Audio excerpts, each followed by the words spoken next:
Loosen this one a little bit. Oh God. We've all got some sparkle to us, right? All got a little chunk to us, I think. Welcome back to the channel. Today, we are going on a very long journey to go recover the Charger.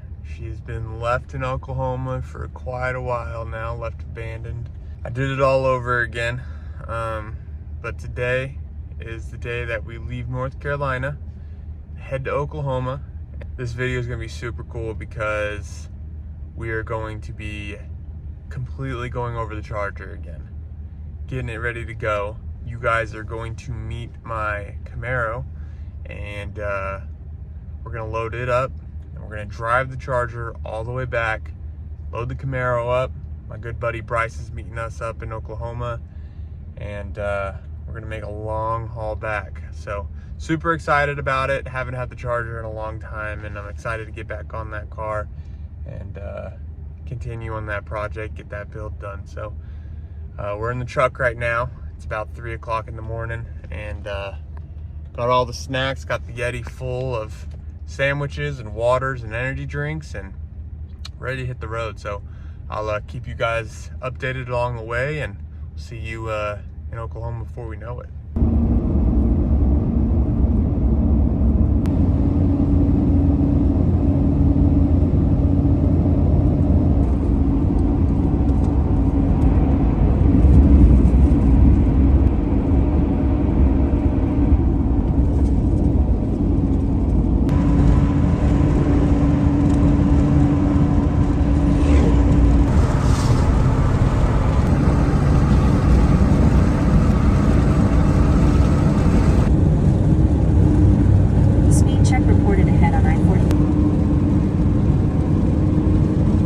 After a very long 16-hour drive, we made it back to Oklahoma. It is actually the next day today.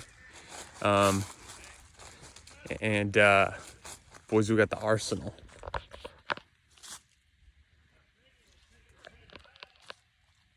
Check it out. She has been sitting here for a little while. No help to me.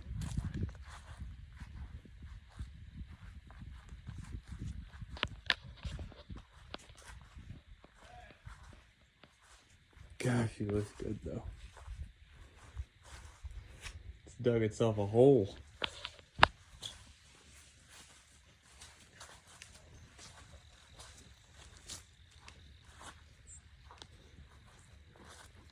all its friends. Next step is to get it fired up, get it over to the shop, and we'll go over the plan from there. Alright, so I dug it out of its grave at the new house. We're going back to our old place where we have at least a compressor and whatnot. There's a lot of moving that's happening, so in terms of tools, things are going to be tough to find.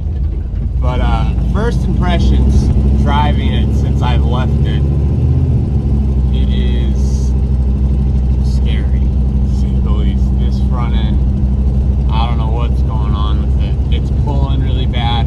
When you hit the brakes, it wants to throw you in the ditch.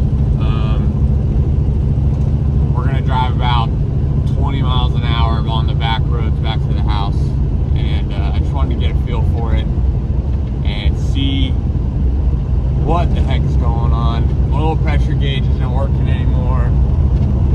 Water temps aren't working anymore. It feels terrible. I'm not gonna lie, it feels pretty bad. So first impressions, I'm glad that we have a week to get this thing done. Hopefully that's gonna be long enough.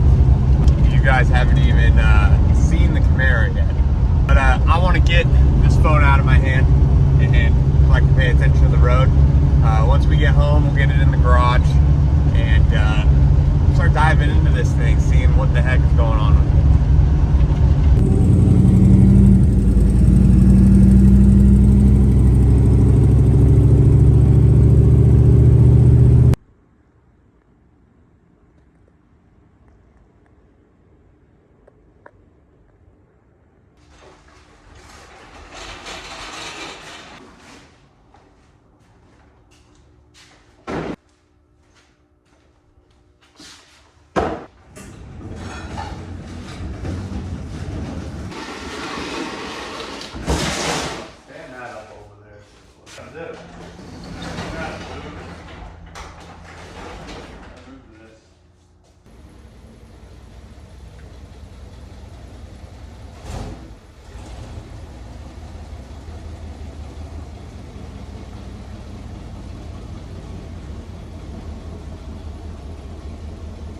All right, guys, so we have the charger in the shop. Road terrible. My oil pressure gauge and my coolant gauge is not working. Front end's got big problems. Brakes are sticking. Right now it's looking a little rough, but that's okay because we knew that. So we're in the garage now. We are going to get it up on jacks. I think the first thing I'm going to tackle is figuring out what is going on with this front end. But we just need to basically go over the whole car. This is a longer drive than it was from Wyoming back to Oklahoma. Now we're going to North Carolina. So I think the Wyoming drive was 13 hours. This is like probably gonna be close to 20. And the car has been sitting underneath that carport for a couple of years now.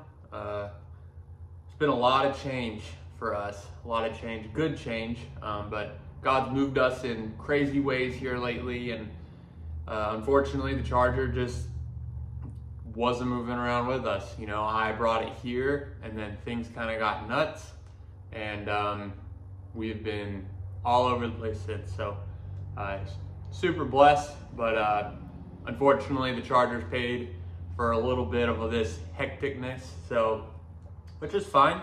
We're here now. We got the week to get this thing sorted out to get ready for this road trip. We got the Camaro to also get ready for the road trip, and then obviously going over the truck, trailer, all that stuff. So not to get ahead of ourselves, I need to get this thing up on jacks. I need to check out the front end, and also start inspecting the rest of the car and see what exactly we are going to need from the parts store.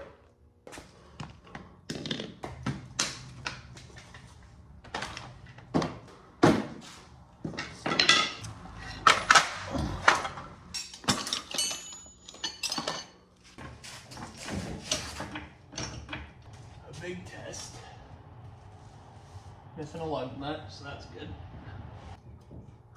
Definitely got an outer tire on. Well, that's not good. Ball joint is jacked. So definitely tire rods on this side and ball joint.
Oh yeah,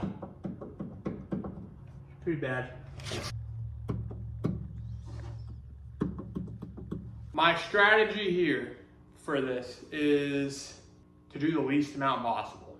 Basically do enough to where I can drive it from here to North Carolina, because I don't want to spend a lot of money on this, because I have plans for this car and the front end. I really want to go tubular K member, coilovers. QA1 makes some sick suspension stuff for this car, and I've been doing a lot of research on it. I definitely think that's the way to go. There's a lot of changes coming to this car, in terms of suspension, in terms of power plant, in terms of a lot of stuff. As of right now, I'm just trying to do the bare minimum to just get it home. It also needs front tires because it's very bow-legged right now. And it's worn my brand new tires out, because yours truly likes to rush things and get excited. But that's okay. I love y'all's feedback. And tire-wise, there might be changes coming, because I did notice that a lot of people didn't like these wheels, which is fine. Honestly, I've looked at a lot of different chargers and I think my brain shifted a little bit. I'm not gonna tell you guys what I wanna do, but there's gonna be changes to that also. Ball joints are out both sides. Entire steering assembly, rack, whatever you wanna call it, is out. Everything that needs to get replaced is out of it and is ready for the new stuff. So I went ahead, ran to the store, got everything ordered. Shout out to O'Reilly's, because everything for this charger is going to be here tomorrow. Literally everything, in terms of steering, all the filters, fluids. Basically what I want to get done today is getting everything off or out of the car that needs to get replaced. So I noticed my temperature gauge wasn't working.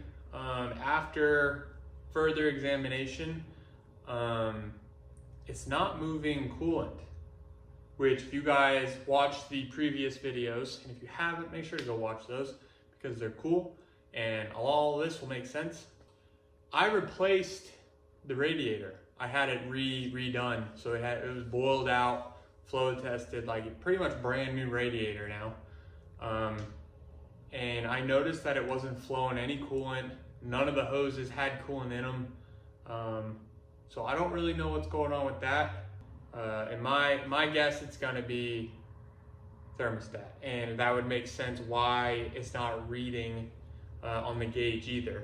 It's not moving coolant, it's not circulating water, so that thermostat gauge is not gonna be reading. So that's gonna be my first go with that. So I'm going to be draining coolant, redoing tranny fluid, and I'm also gonna do obvious stuff like engine oil, and I'm also gonna do differential oil. Let's stop talking and let's get to it. So I decided that I'm gonna do the transmission fluid first, or at least drain it, because it is my least favorite thing to do. I hate having to do this when they don't have drain plugs, because you wind up with transmission fluid all over you. So the reason I'm doing this, you might ask, is because, Shiloh, you just replaced this, and just because it's been sitting, it shouldn't matter. Well, you are right. But if you look, the kid that decided to replace the transmission fluid and filter decided to not seal the pan very well, and it leaks like crazy.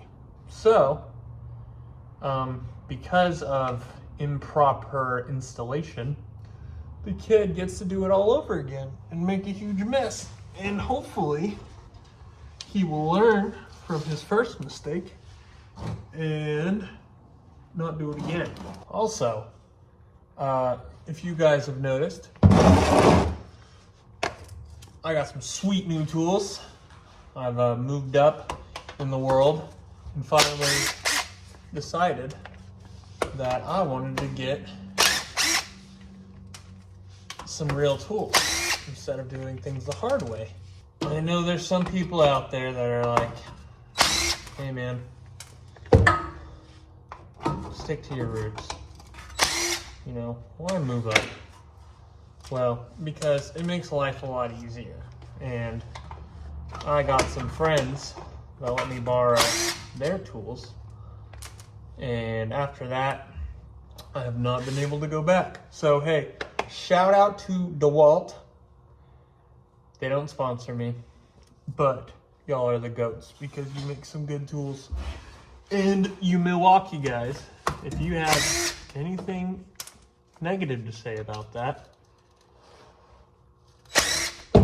your tools are cool also. I don't discriminate against tool guys. But seriously, shout out to DeWalt. Hit up your boy if you want some cool marketing. Hopefully one of these days I can have a lift. That's pretty cool. Loosen this one a little bit. Oh gosh. Oh gosh. I'm doing exactly what I didn't want to do. So we've successfully made a mess and also retrieved the filter.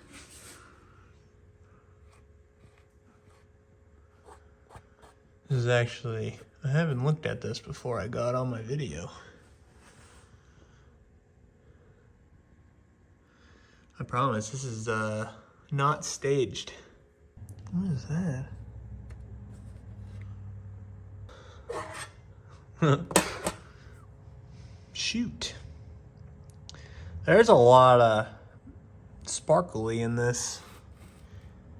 A lot of sparkly in this. I don't think, well, I was about to say there's no metal chunks. That's kind of a chunk. We've all got some sparkle to us, right? All got a little chunk to us, I think. That is funny, but it's not that funny. I think it's fine. I'm not that worried about it. Mostly because I don't really have a choice. I'll throw another filter in it and we'll have new fluid and hopefully it still shifts good. I didn't notice any weird shifting it had before, so I don't know. I'm going to now drain the engine oil and the diff fluid. And I'm probably not going to show you guys that because it's just going to smell bad and be uneventful, hopefully. If there's cool stuff that comes out with the fluid, I'll show you guys. I think the last thing to take off is my brake master cylinder. I don't know why, whenever I went through the entire brake system, why I didn't replace this. Come on, baby. Now you want to be careful because these fittings have a tendency to rust to the brake lines. And if you're not careful, they will attach themselves well enough to the brake lines where they will actually twist the lines. And the last thing I want to get into is having to remake brake lines, because that's not that much fun. It helps if they're giving you issues, just kind of go back and forth. That's the same thing with like a bolt that's like rusted and like seized into something that you're worried about breaking it. I'm not gonna say it's not gonna break, but sometimes it helps to just go back and forth. Just break all that crud loose, you know, maybe create some heat, expand things. I don't know. Don't know the science behind it, but I do it just to kind of break stuff up, loosen it all up. Obviously, this stuff hasn't been touched in a while, so. And then brake fluid is extremely messes things up. I can't think of the fancy word for it. But you get brake fluid on paint or whatnot, it has a tendency of really wanting to screw things up. I wonder what that wire goes to. That's probably not important. You always want to take the brake lines off first for obvious reasons. It's not going to be fun if this is loose and you're trying to break these loose. Always go brake lines first and then pop those loose.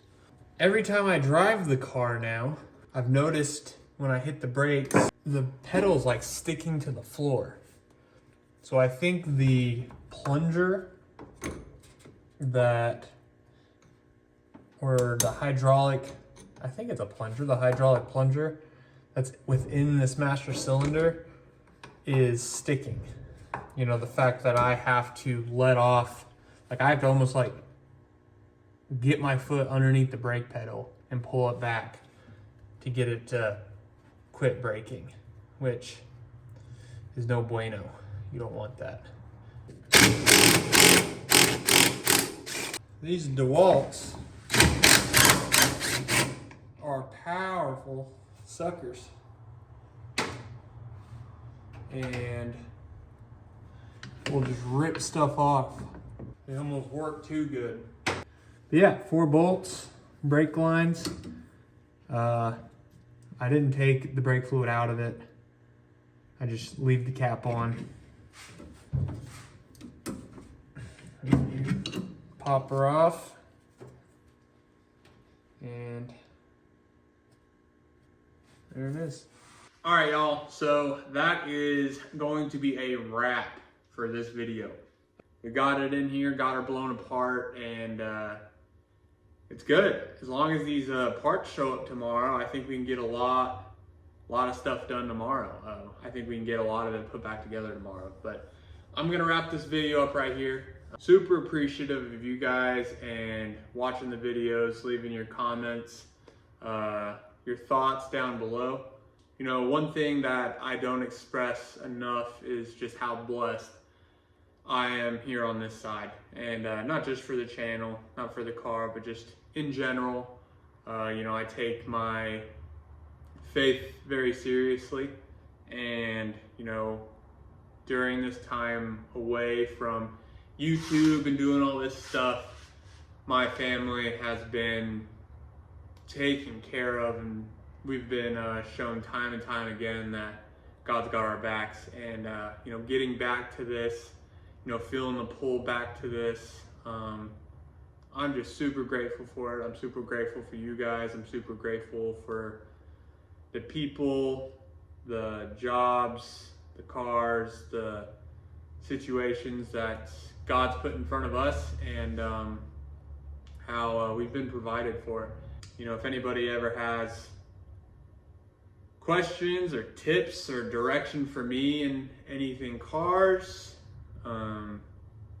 anything God, you know, that's something I did want to make a little bit more known and prominent in this channel. It's just my faith and just trusting and being an example of that. So I don't think you see a lot of that in YouTube or in social media in general. Thank you so much for watching the channel. Thank you for listening to me, and you know, leave a comment down below. Hit that subscribe button if you're enjoying this, and keep giving me tips on what you think needs to happen with these cars that we have on here.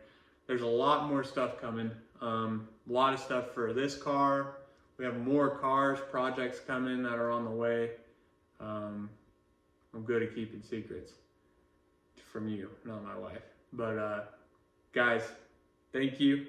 I hope you guys have a great night, and we will see you next time.